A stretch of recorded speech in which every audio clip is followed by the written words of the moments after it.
আমাদের বড় লোভ, আমাদের বড় লালসা, কিন্তু ওই গোলাম আপনার যে ঘরটা পছন্দ করেছিল ওই ঘরটার মাথার উপরে ছাদ ছিল না, ওই ঘরটা টুটা ফুটা ঘর, ভাঙা চূড়া ঘর। তার মালিক বলেছিল, গোলাম সুন্দর ঘরটা ছিল তুমি নিতে পারতে, ভালো ঘর ছেড়ে তুমি ভাঙা ঘর নিলে কেন? গোলাম মালিককে বলেছিল, গো আমার মালিক, ভাঙা ঘরে আল্লাহ পাকের ইবাদত দিল লাগিয়ে করা যায়। ভাঙা ঘরে আল্লাহ পাকের ইবাদত মনটাকে বসিয়ে করা যায়।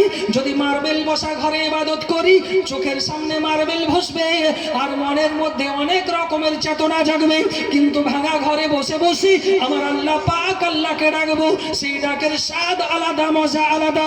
ভাঙা একটা ঘর পছন্দ করেছে বাবা, রাত্রিবেলা যখন হয়ে যায় ওই গোলাম ঘরের ভিতরে ঢুকে যাই।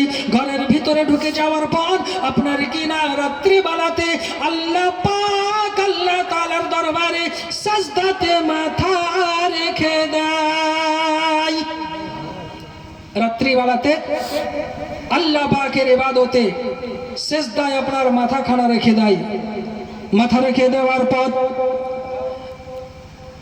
ওই গোলাম আল্লাহ পাক আল্লাহ তাআলার দরবারে ফরিয়াদ করে, রব্বুল আলামিন, আল্লাহ পাক আল্লাহ তাআলা,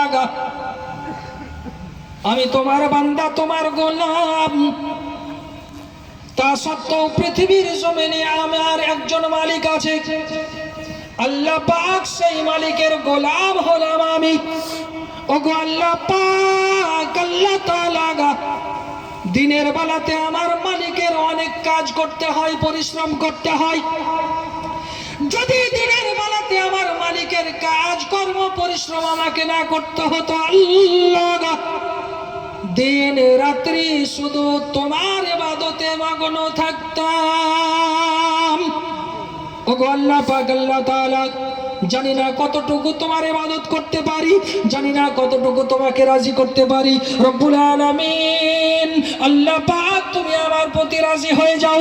চোখ দিয়ে ঝরঝর করে অশ্রু ঝরাই, সারা সারা রাত্রি আল্লাহ পাক আল্লাহ তাআলার কাছে ইবাদত করে বাবা। যখন সেই গোলাম ইবাদত করে আমার আল্লাহ পাক আল্লাহ তাআলা, ঘরে আপনার ছাদ নাই, ফাঁকা আকাশ আসমানের নিচে আল্লাহর বান্দা যখন ইবাদতে মগ্ন হয়ে যায়, আমার আল্লাহ পাক আল্লাহ তাআলা নূরের লাইট তার মাথার উপরে ঝুলিয়ে দেয়।